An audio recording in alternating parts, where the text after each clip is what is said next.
Welcome back. Today we're going to look at the role of Islam in Central Asia from the 19th century to the end of the Soviet period. So we'll talk about the role of Islam again in the Russian Imperial Central Asia. We'll talk about strands of Muslim identity during the revolutionary period, communist antagonisms towards Islam, and phases of religious repression. And all these are going to be undercurrents of some of the stuff we're going to look at a little bit further in the class when we look at perestroika in the next class as well. So, a brief history of Islam in Central Asia. Islam really held a fundamental place in 19th century settled areas. Remember the settled areas, places like Bukhara, Dushanbe. Religion was the basis of the state and the only force that could possibly counter the emir, the leader of these khanates. So, if you look, for example, at politics of the Bukharan Khanate, there were 14 muftis, these high religious leaders, who made up an assembly of wise men.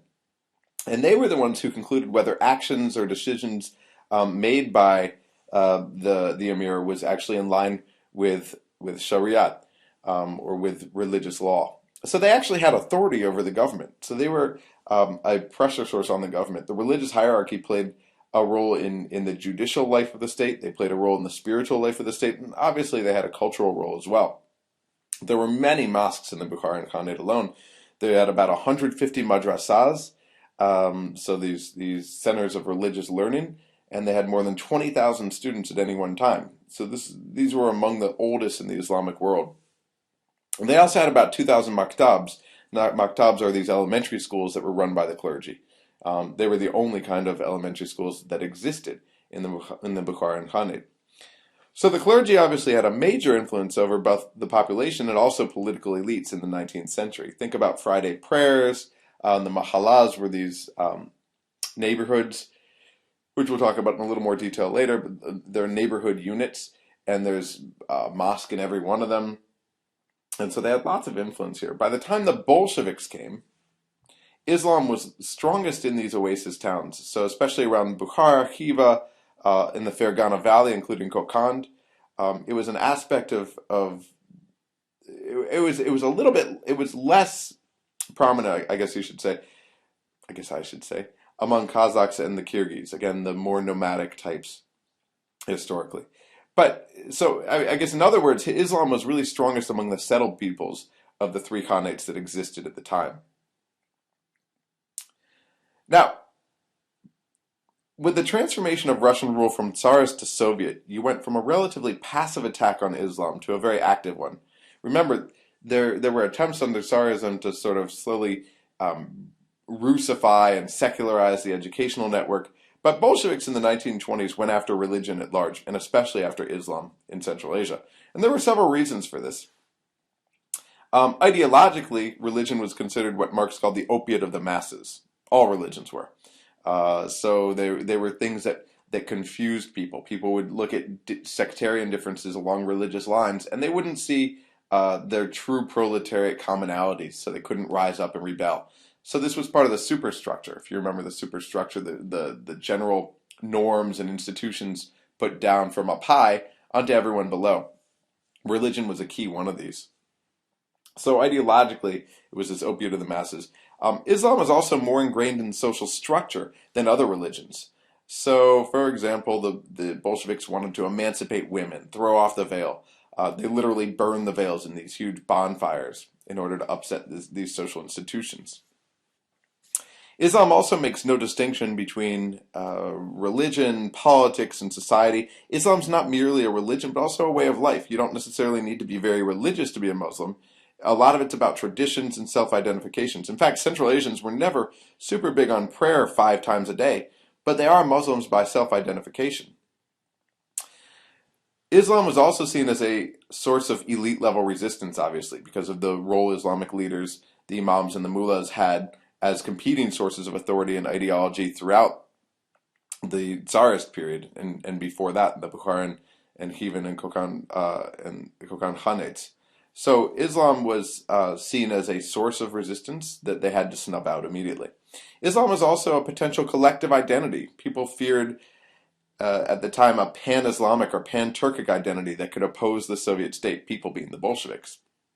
Religious orientation had already been used as a means to resist the Russian Empire, And it might be used as one to go against the communists as well. During the provisional government period, so early on after the February 1917 revolution, Muslims dominated by Tatars had organized congresses. They called for a Muslim democracy, which would give all Muslim peoples the right to decide for themselves what form of government should exist. And note that Central Asia didn't take a part in this. They couldn't actually get up to the Congress in sort of central Russia, but still there was this feeling that Islam was a potential threat from this angle as well, because they had seen the rise of Islamic nationalists calling for democracy after the February 1917 revolution. Finally, there was good old-fashioned the European superiority complex mixed in with a bit of eugenics, and the belief that non-Christians are inferior. They're backward. They can be at best tolerated, and here they shouldn't even be tolerated. So the reaction to the Bolshevik Revolution in the early period in Central Asia, from 1917 to 1920, the clergy were obviously against the Bolshevik Revolution. The communists were the antithesis of everything they believed in, and this threatened their historic power base. They had a lot of influence in the Khanates, and even in the Tsarist held areas. They were on the side of the whites, trying to maintain the less threatening regime that Tsarism represented. And religious authorities opposed really any sorts of reforms before because they had a stake in the system. So this was obviously a revolution that they couldn't tolerate. The Bolsheviks made allies, though, in Central Asia by promising national and cultural freedom, something that didn't exist under the Russian Tsar. Nationalist aspirations inspired many people in Central Asia to turn their backs on the whites, to go against the Tsarist regime. It was, after all, a colonial regime. This at least promised something that had a bit of autonomy in it. And this included the young Bukharins. They and other National Socialists frequently supported secularization of the state, but they were against forced atheism. Islamic tradition, they felt, should always be preserved. These National Socialists made clear that anti-Islam would always be seen as a missionary activity intended to benefit the Russians. This was a colonial continuation of Russian dominance.